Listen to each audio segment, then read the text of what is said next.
Hi guys, welcome back to my channel. If you're new here, my name is Ivan and today I have my friend Sandy here. Sandy does a lot of makeup looks for like monolid makeup and also a lot of fashion videos, and she's also one of my friends. Today I was gonna ask her for tips to sort of do my makeup just because I'm not like the best at like smoky makeup. So brown or rose gold? It's up to you. What do you think? Let's do rose gold. Okay, let's do rose gold. So we can play with color too, and then I'll just smoke it out a little bit more on the outside. Okay, yeah, let's do it.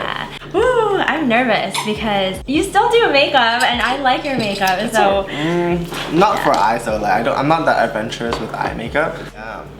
I've never done your makeup before. I know. I'm scared. Don't be scared. Okay, so pretty much I put a poll on my Instagram story and had people vote for what kind of look they wanted me to do on Ivan. 63% picked this rose gold makeup look over this over the brown. Over the brown. So we're gonna do the rose gold look. It's what I have on right now. I started off with the Anastasia Modern Renaissance palette. Let's take so I use the color Golden Ochre, which is closer to my skin tone, and I just want a base color that I can use to help me blend out like the rest of the shadows. But you're a little bit paler than I am, so I'm gonna use tempera. Okay. And I'm taking this fluffy brush from Real Techniques, and I'm just gonna loosely apply it all over your lids. So I don't have to be precise with it because it's supposed to blend in pretty well with your skin tone already. Nice. What would you say the most important thing about like prepping eyes would be? Oh, primer! Eyeshadow primer? Did you put on primer yet? Well, I put a setting powder and concealer, so that should be fine. How could I forget? So primer. Primer is so important, I think, for monolids, because before I discovered primer and started using it, my eyeshadow just wouldn't stay, it wouldn't blend as well, and like it creases sometimes. Yeah, it creases. It used to crease on me a lot before I discovered primer. Yeah. And my favorite one is this one from Too Faced. Nice. It's the first primer I've ever used, and it's the only eye primer I've ever used. Nice. So I really like that one. For my eyelids, I do have like double lids, but they're inside, if that makes sense. So it folds, so when I open my eyes, you can't really see my double eyelids anyways. Yeah. So I just call it monolids just because the effect is the same, even though like anatomically it's not the same. So Sandy and I actually met like last year, almost a year and a half ago. Damn, a year and a half ago. That's been a while. She actually moved down from San Jose. San Jose, and like we met through Karen. I feel like your makeup has been like on like better and better. I agree. It used to be so bad. It didn't used to be so bad, but like I can definitely see like the effort in terms of improvement. Yay! Yeah, for sure. I'm sweating. Yeah. Again! I wore extra deodorant. Oh shit. Okay, so now I'm taking like the golden ochre color to kind of define the eye socket a little bit. So she's building up color slowly, I'm assuming? It's to define the eye socket, but also as the transition color. So just the outer V right here. Slightly darker shade than the base color that I just applied. Almost like a bronzer for your eyes. So before you moved down here, like what were you doing up in the Bay Area? I was actually working full-time doing like corporate marketing for a sports company. Do you like sports? I like the Warriors. So I like basketball. That's a basketball. That was like the only team and the only sport I really watched. And like they were okay with that. Yeah, so I was doing that before I moved here, and I was doing like YouTube on the side. But then I decided like, it was like 4 years in the making. Like I knew right when I like deciding to do YouTube full time, I was just doing it as a hobby, and then as time went on, like the urge to want to do it more and more and be creative was getting stronger, and then finally I was like, okay, I'm just gonna move and like give this a shot. How did you feel though when you were like in your other job? I felt so miserable there. My first job was the worst. I just felt like I wasn't really getting the mentorship that I needed to grow in a corporate area, and it was just really like I didn't enjoy it, and it wasn't fun at all. And then my second job, like everything was like great. Like my managers were great, the work was interesting, and I was doing like I could tell that what I was doing had an impact on the business. And that was their marketing. Yeah, they were both marketing Sports. jobs. Yeah, this is the sports marketing one. And like the team was great, everything about it was great, but it was still so hard for me to go to work every day. Like I still felt kind of like this wasn't the place for me, even though everything aligned. Like, you know, it was a great like trajectory career-wise. Like I could be a manager or director one day, but it just what didn't make me happy. So it's tough. I feel like sometimes when like you have to juggle being happy and being fulfilled versus paying the bills. Yeah. Sometimes it's like a really difficult struggle, I feel like. Yeah.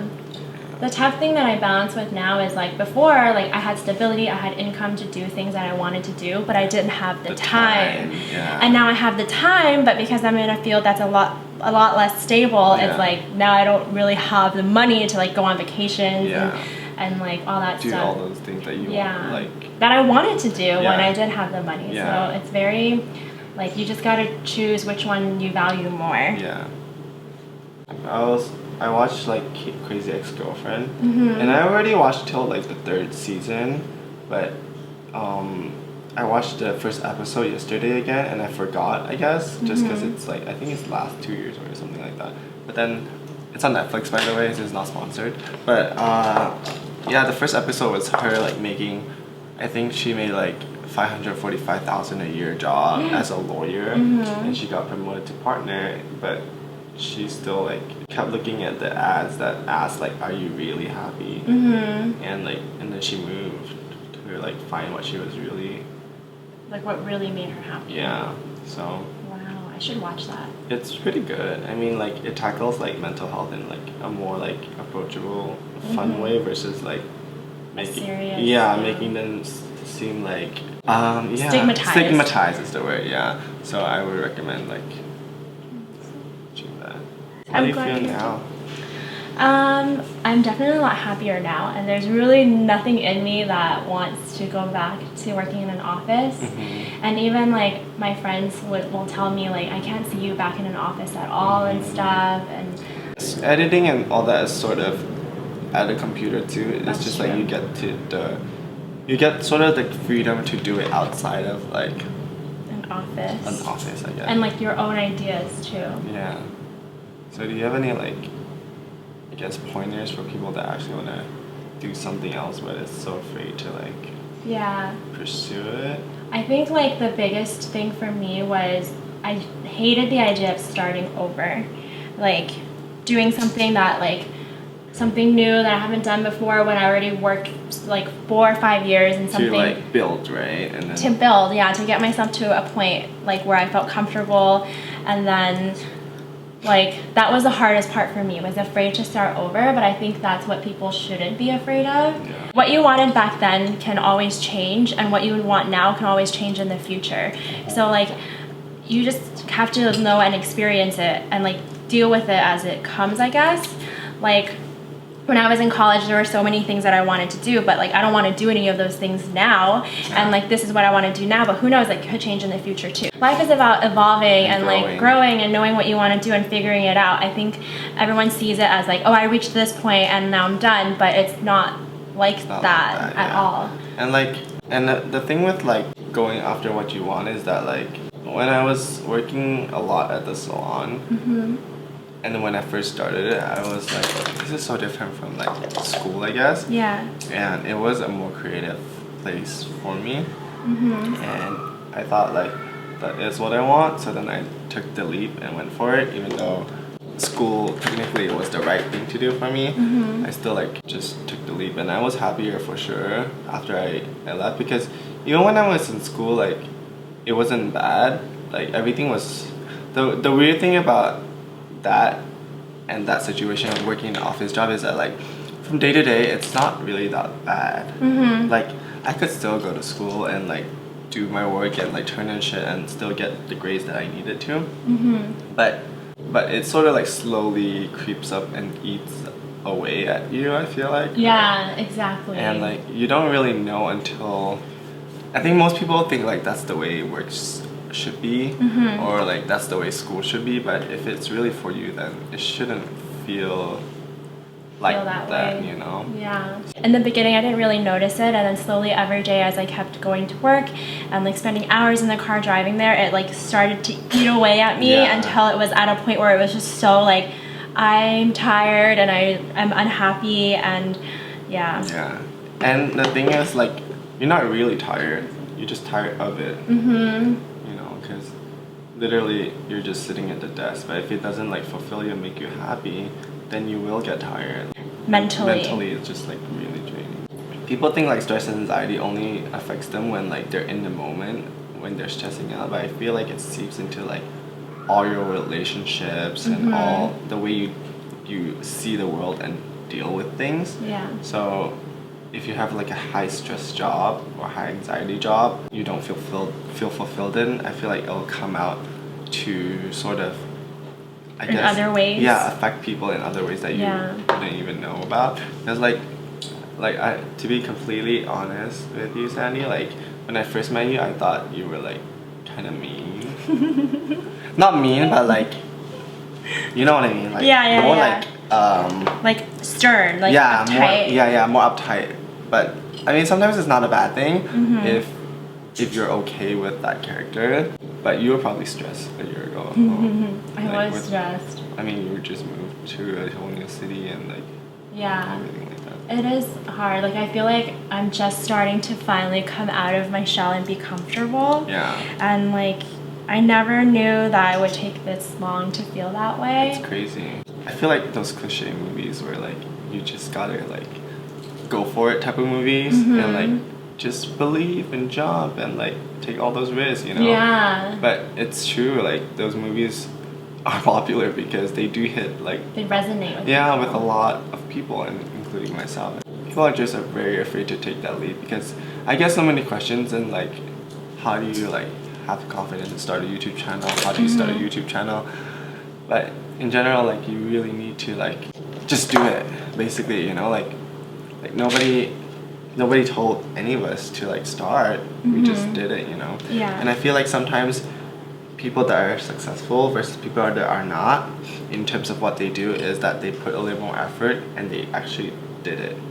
Everybody always likes to go for the safe route just because it's like secure, like, but nothing's really that safe. You can have a degree and have a really great job, and in 2 years the company can go down and you're out of a job, but you thought it was a more safe job, I guess.